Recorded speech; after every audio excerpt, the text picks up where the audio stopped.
Muy bien, trataré una vez más.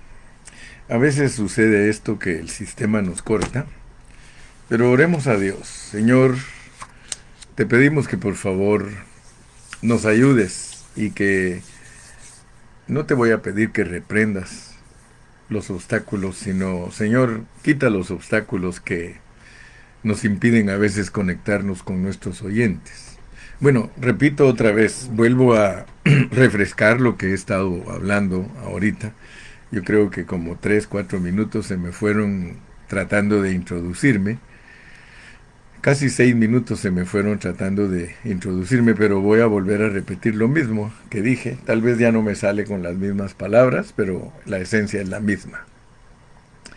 Les decía que estamos estudiando las 42 generaciones que usó Dios para nacer aquí en la tierra como hombre, pero que nos debe de llamar la atención la forma que planificó Dios cómo nacer aquí en la tierra.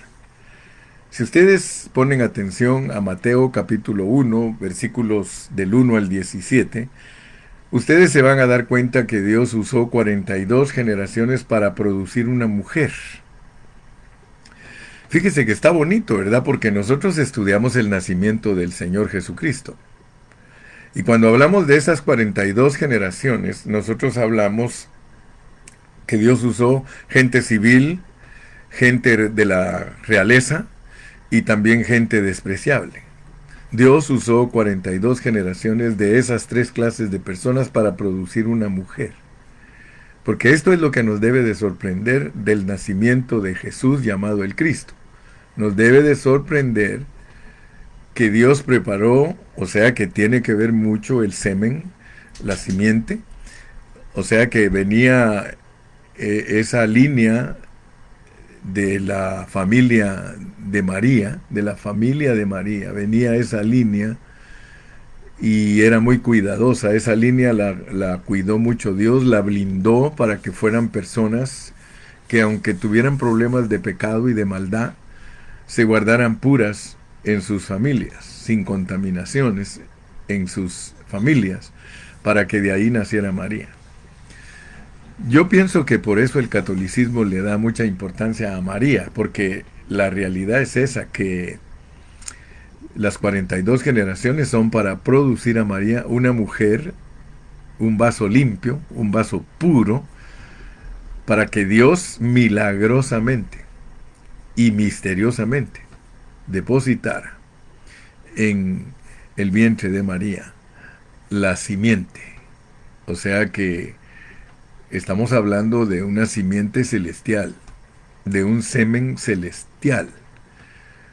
Por eso es que podemos decir con toda autoridad que el nacimiento de Cristo es la unión de Dios con una humanidad de mujer, con una humanidad de mujer, porque allí la mujer es la importante.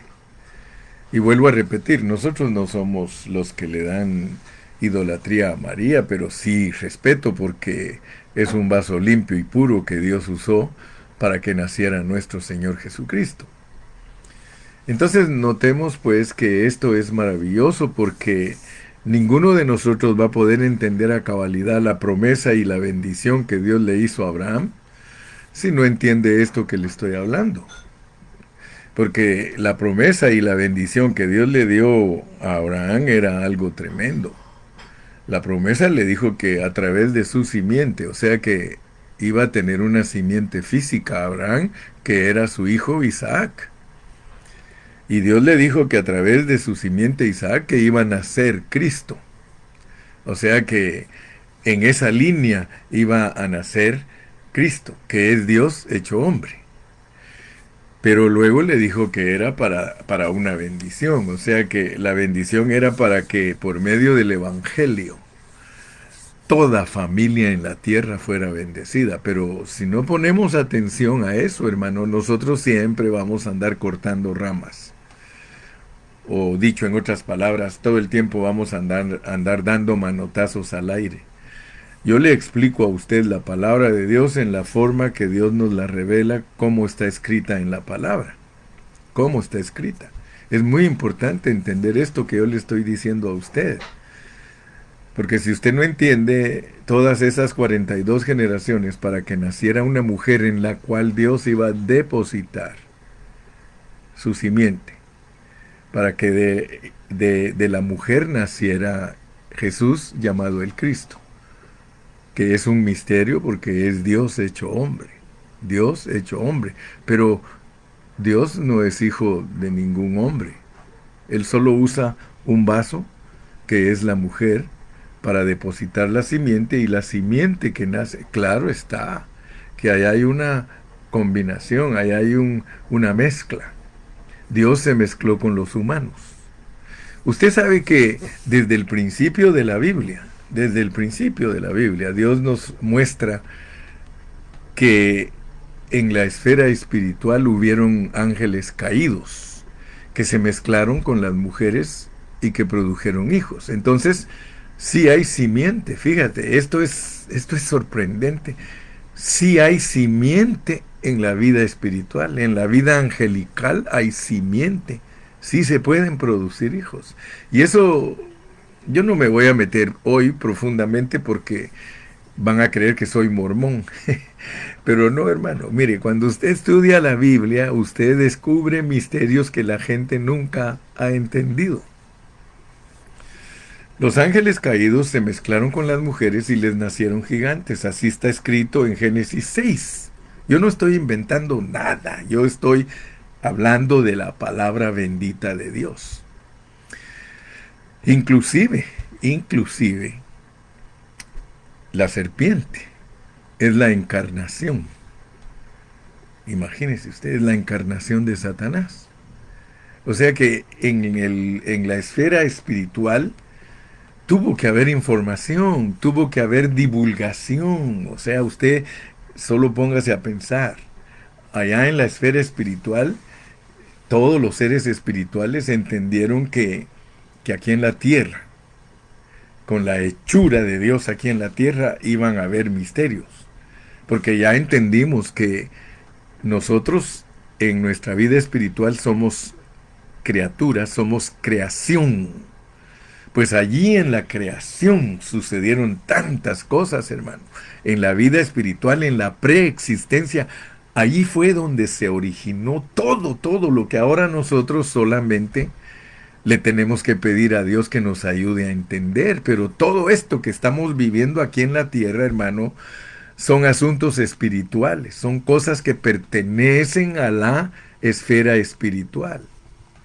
Por eso le hablo de esto para que usted no se confunda, pues no especule. Dios mismo usó 42 generaciones para que naciera una mujer que Él iba a usar para depositar en ella su simiente y que de ella naciera Jesús, que es hombre, llamado el Cristo, que es Dios. Entonces es una mezcla. Jesucristo es un Dios hombre, De la mezcla de lo espiritual con lo humano nace algo que es divino humano. Por eso, gracias a Dios, que si usted entiende estas cosas, porque estas cosas no las enseñan los cristianos. Tienen miedo de enseñarlas porque no las entienden. Pero yo le doy gracias a Dios, hermano, que nosotros podemos entender todas estas cosas porque nos hemos dedicado al estudio de la palabra. Yo me he dedicado a producir discípulos, no teólogos, no personas con diplomas en su pared. No, yo me he dedicado a producir discípulos que eventualmente llegan a ser maestros. Entonces, le estoy hablando de esto porque Dios le hizo esta promesa a Abraham. Le dijo que a través de Isaac, que es la simiente de él, que iba a nacer Cristo, que es la simiente de Dios. ¿Me entiende? Y la bendición era que toda la gente iba a poder disfrutar a esa simiente como mezcla. Óigame esto pues, como mezcla.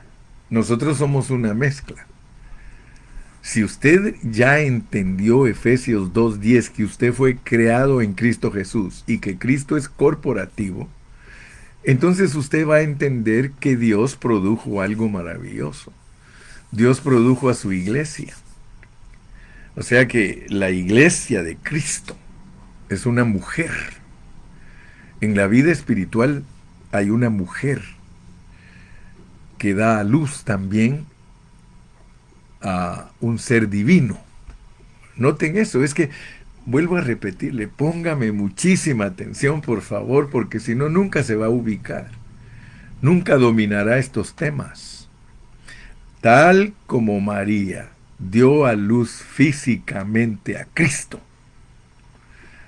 de la misma manera, la mujer espiritual, la mujer que fue creada juntamente con Cristo, allá en la esfera espiritual, tiene que dar a luz a Cristo. Nosotros tenemos un llamado celestial.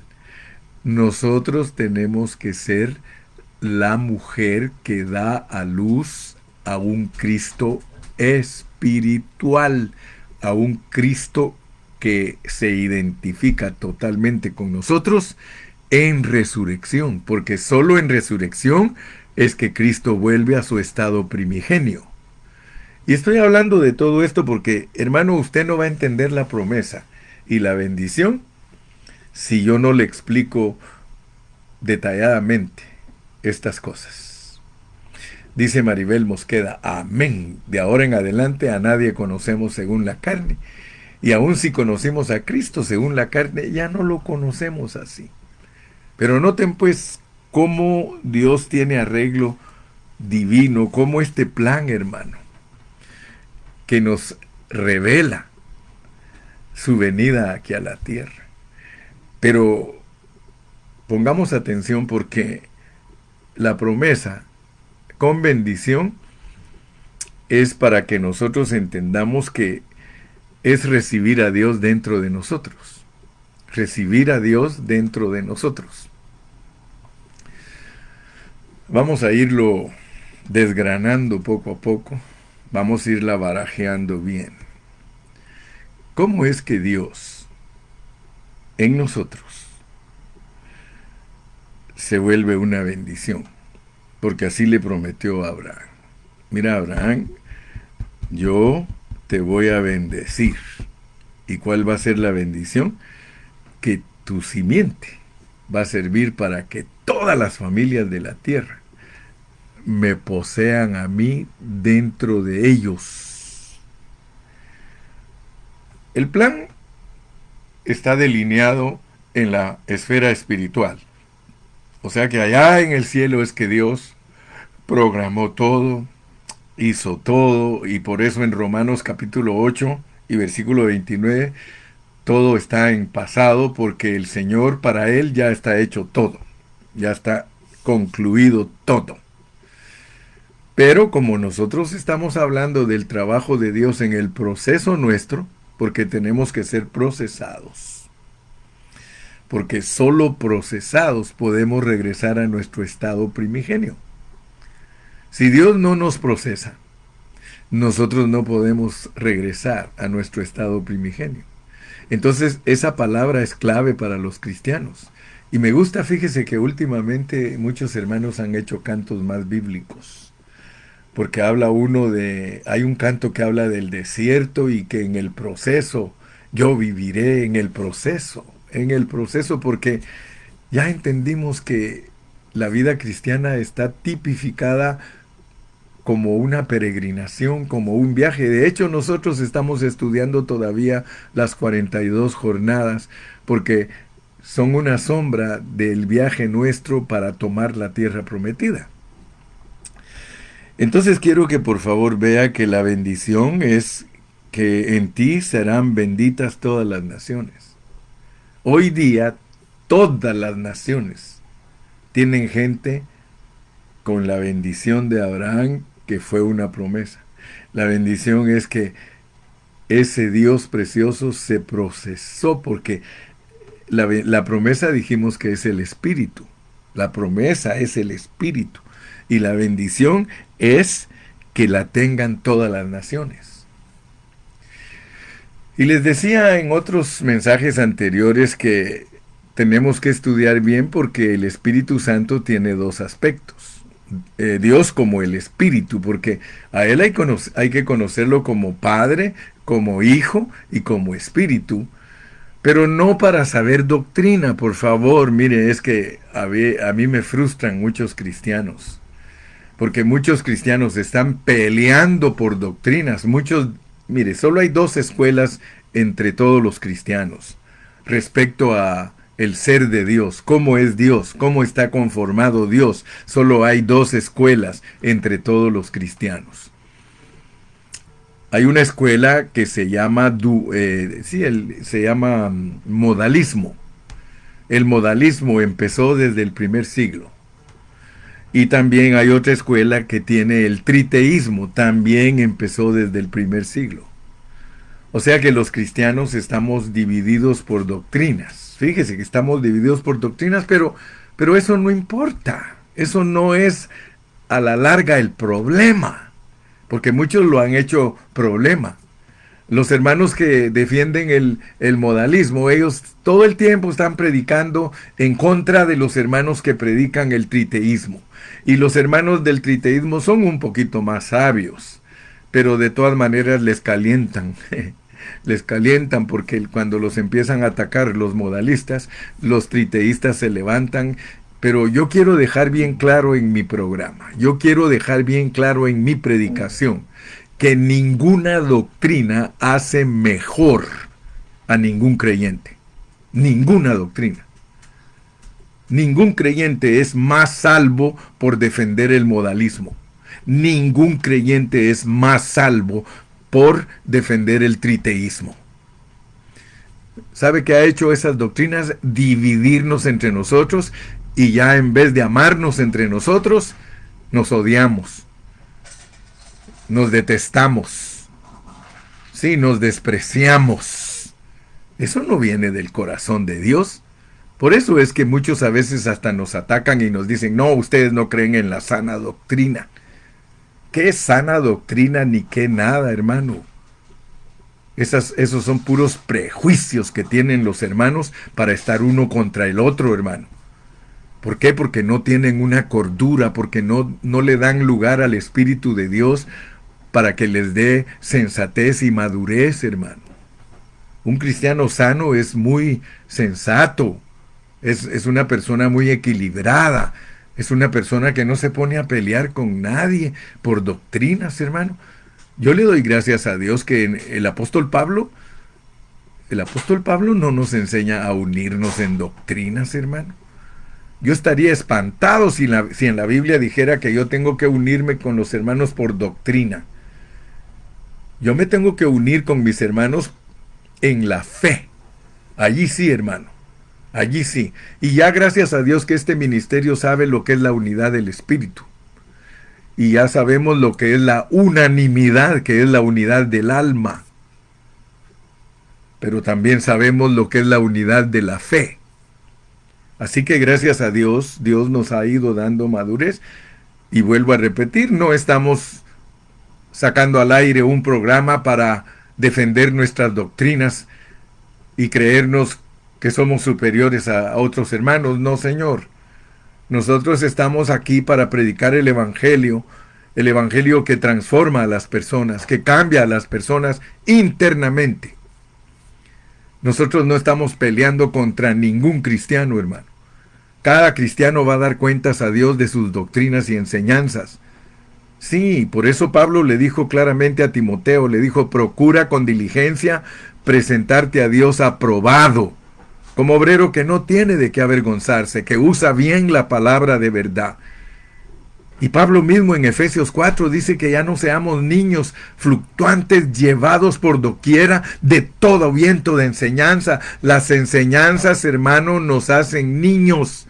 Las enseñanzas, discúlpeme que sea tan claro, pero las enseñanzas hacen que todos los cristianos sean niños, sean enseñanzas del dualismo, sean enseñanzas del triteísmo, sean enseñanzas de bautizarse solo en el nombre de Jesús, sean enseñanzas de bautizarse en el nombre del Padre, del Hijo y del Espíritu, sea enseñanza de cubrirse la cabeza, sea enseñanza de no pintarse la cara la mujer, sea enseñanza de no cortarse el cabello la mujer, sea enseñanza de no usar pantalón la mujer. Hermano, todas esas son doctrinas de niños, doctrinas de niños.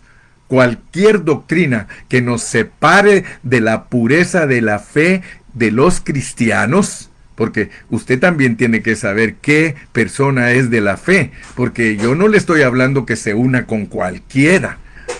Únase a los que son cristianos lavados con la sangre de Cristo y que han confesado que Jesús es su Salvador y que la sangre de Cristo los ha limpiado de todo pecado y que se han arrepentido de la vida pasada y han nacido de nuevo para vivir una novedad de vida. Esos son cristianos.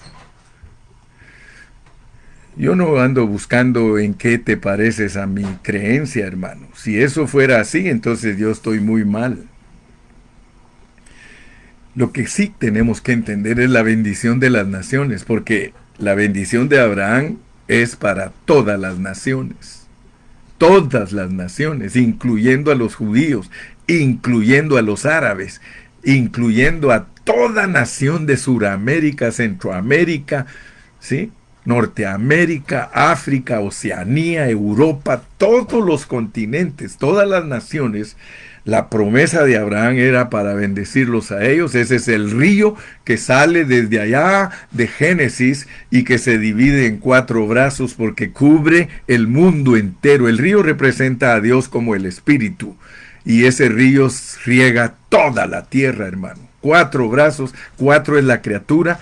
Todas las personas que se arrepienten y se identifican con Cristo es para que Él entre en ellos como la corriente divina del río, como el aceite que llena la lámpara y la vasija, hermano. Así que gracias a Dios que estamos muy claros en todo esto. Pero note, porque en el proceso, en el trabajo de Dios, nosotros tenemos que entender que aquí en el versículo 14, ahí el 14 de Gálatas 3:14 dice, para que en Cristo Jesús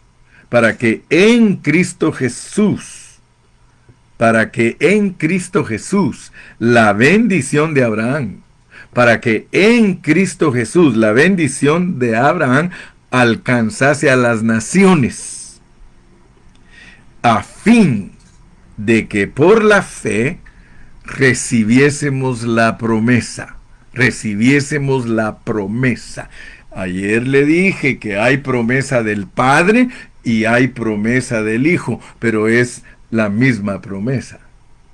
Solamente que hay que saberla distinguir, porque cuando se habla de la promesa del Padre, se habla de Joel 2, que el Señor prometió que derramaría de su Espíritu sobre toda carne. Esa es la promesa del Padre. Pero la promesa del Hijo está en los Evangelios. No os dejaré huérfanos, os daré otro consolador. O sea que Cristo es el consolador. Y Cristo, cuando estaba con los discípulos físicamente, Él era el consolador. Pero cuando Él dice que mandaría o enviaría otro consolador, es Él mismo, pero en resurrección como el Espíritu de vida. Entonces vuelvo a repetir, y esto es básico, entiéndalo bien, que todo el proceso de Dios a través de esas 42 generaciones es para presentarse como un producto terminado. Cristo en el pesebre no es un producto terminado. Cristo de 12 años no es un producto terminado. Cristo viviendo de los 12 a los 30 años no es un producto terminado. Cristo en la cruz del Calvario no es un producto terminado. Cristo en resurrección no es un producto terminado. Cristo elevado al trono no es un producto terminado. Cuando el Padre Celestial aceptó el sacrificio de Cristo como algo agradable, lo aceptó como el Salvador del mundo, el Redentor, el que derramó su sangre para perdonar a los pecadores, y en resurrección le aceptó su sacrificio porque en el cielo presentó su sangre, en el santuario celestial. Entonces Dios dijo, ahora sí, baje a la tierra. Por eso él no se dejó tocar de los discípulos antes de subir al Padre. Lo quisieron tocar y dijo, no me toquéis, porque primero me tengo que presentar ante el Padre como una ofrenda perfecta por ustedes. Pero ya cuando el Padre lo aceptó y él hizo todo el ritual allá en el santuario celestial, entonces viene y él baja a la tierra en resurrección. Pero sígale los pasos para entenderlo. Porque cuando él vino de regreso del cielo, no lo ponga en Hechos 2, por favor. Él no fue directo de ser aceptado por el Padre a Hechos 2. No. Se fue a buscar a sus discípulos que tenían miedo. Y ellos estaban encerrados en un cuarto. Y dice la Biblia que él traspasó las paredes. Pero es muy significativo que usted entienda eso, porque eso tiene, valga la redundancia, tiene un significado. El hecho que él traspasara las paredes de un cuarto para entrar al cuarto donde estaban los discípulos, eso significa que él iba a entrar en las cosas físicas. Adquirió el poder en resurrección de entrar en las cosas físicas. Entonces buscó a los 11 discípulos que estaban ahí reunidos. Iba a entrar en ellos, así como entró a través de las paredes del cuarto, ahora iba a seguir más profundo, iba a entrar en 11. Por favor, esto es básico. Esto, hermano, el cristiano que no lo entiende, jamás podrá disfrutar de la riqueza de la revelación divina. Entonces él se metió en ellos soplándose y les dijo, recibid del Espíritu Santo. Fíjese que no los atravesó a ellos como atravesó la pared, pero muy significativo porque les estaba mostrando que en resurrección él puede penetrar en un edificio, puede penetrar en su iglesia. Entonces, como soplido, entró en los 11 discípulos y les dijo, recibid el Espíritu Santo. En ese momento estamos viendo la antesala del cumplimiento: en ti serán benditas todas las naciones. Porque allí se inicia, hermano, allí se inicia la forma de cómo Dios viene a morar en nosotros. Entonces, primero, antes de que Él se derrame en el día de Pentecostés, primero Él tiene que entrar en nosotros. Perdón.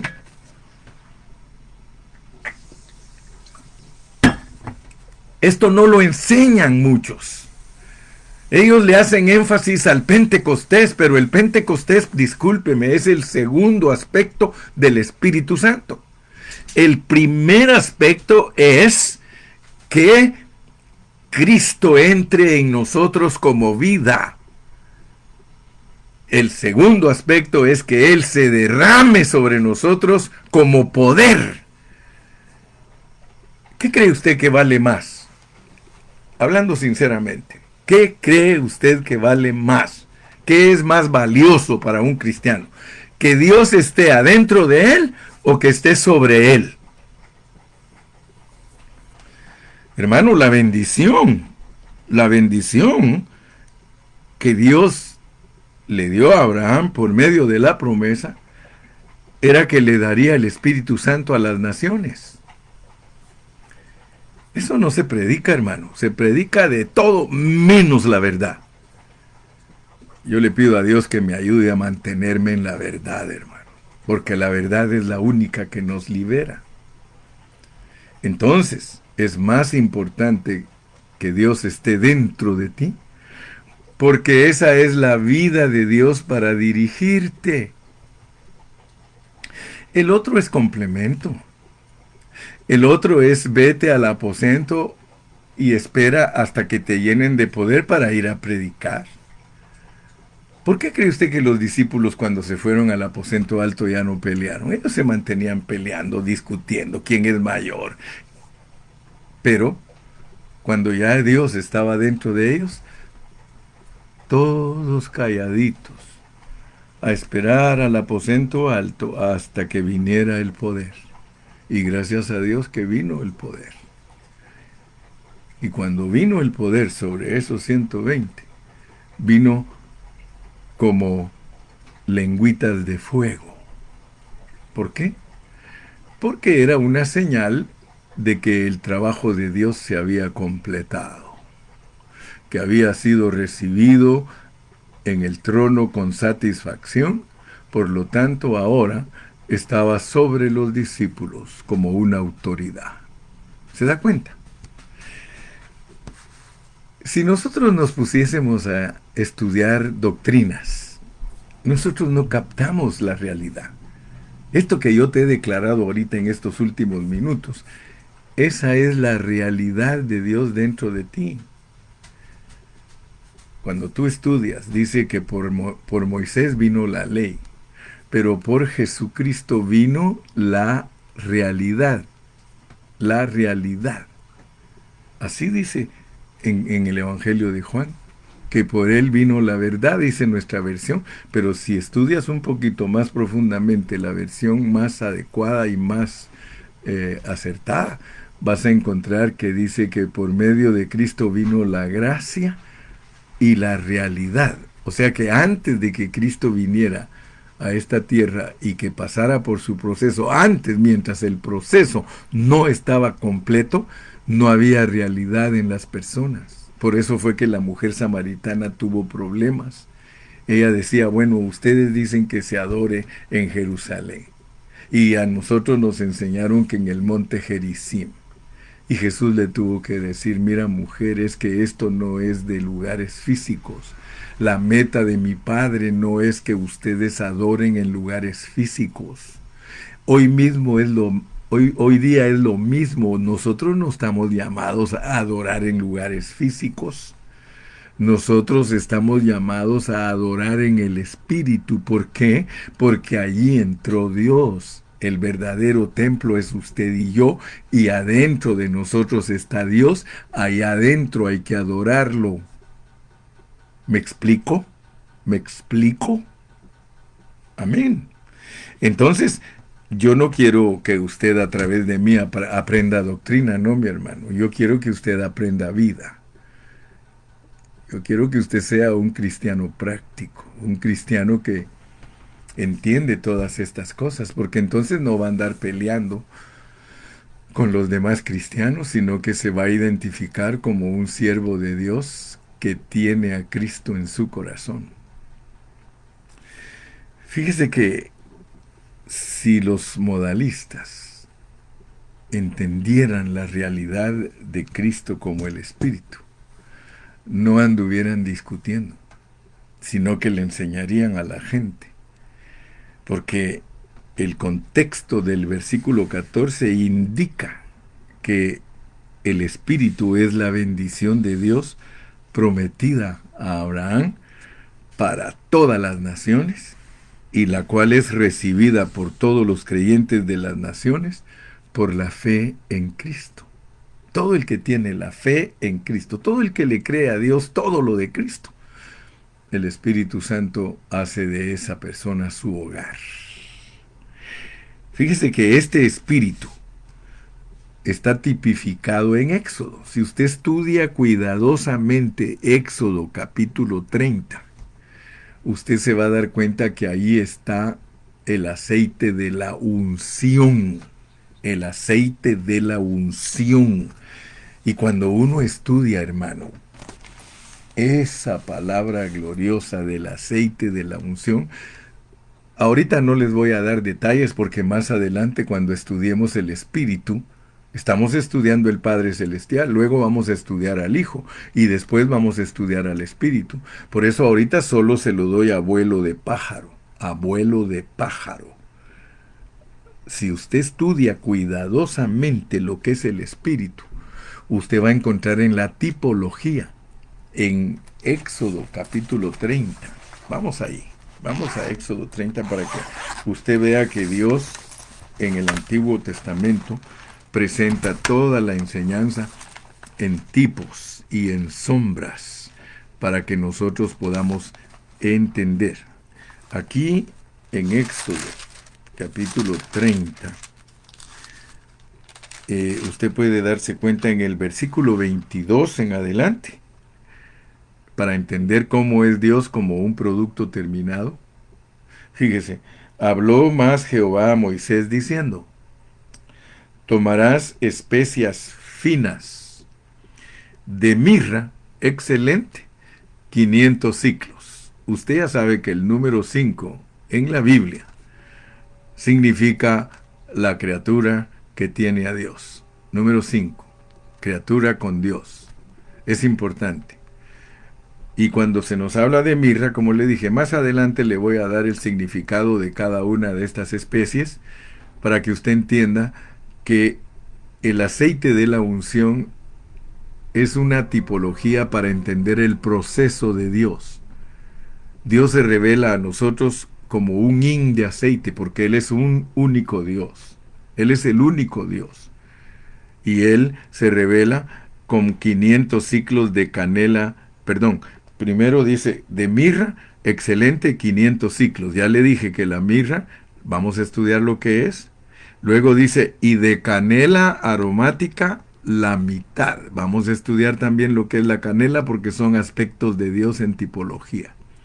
Pero usted va a ver aquí el proceso de Dios.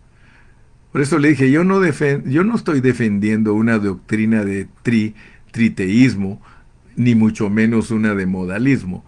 Yo estoy interpretando la palabra de Dios en la forma que Dios la escribió, para enseñarnos cómo es Dios en su conformación y cómo es Dios en su ser.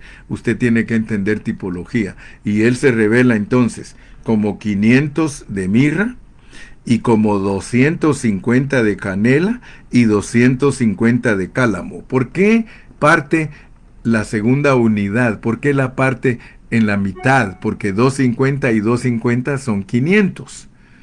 Yo quiero que usted vea cuán significativo es esto. Porque Dios, en la persona del Hijo, Él fue partido. Así lo dice el profeta. Él fue partido. Él fue cortado de su vida, lo partieron en dos. Así que la segunda etapa de Dios, o yo no sé cómo le quiere llamar para no confundirse.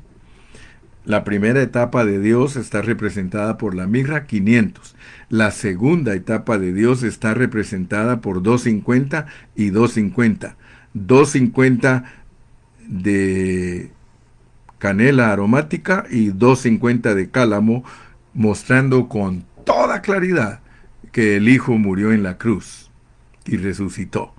Y luego dice, y de casia, versículo 24, 500, según el ciclo del santuario, y de aceite de olivas, un hin, porque esas tres unidades de 500, 250, 250, 500 y 500, eso nos muestra el proceso de Dios para venir a ser el Espíritu que entró en los creyentes y se derramó sobre los creyentes. ¿Se da cuenta cómo la Biblia es consistente? Y la Biblia nos enseña con toda autoridad y claridad lo que es el proceso de Dios. Esto, hermano, esto no es doctrina de triteísmo. Esta es una enseñanza acerca de la forma bíblica que Dios se procesa para entrar en los creyentes, porque todos los teólogos están de acuerdo que el aceite es el Espíritu Santo. Entonces Dios como aceite entra en el creyente, y ya vimos que como aceite Él llena la lámpara y también puede llenar la vasija. Dicho en otras palabras, Dios como aceite, como espíritu procesado y producto terminado, entra en los creyentes. Gloria a Dios. Gloria a Dios. Y luego mire lo que dice el versículo 26, porque es para ungir. El Espíritu es para ungir, por eso la Biblia lo identifica como la unción. Es para ungir el tabernáculo. Dígame usted si la iglesia, si el tabernáculo no es tipo de la iglesia. Es para ungir a la iglesia el arca del testimonio.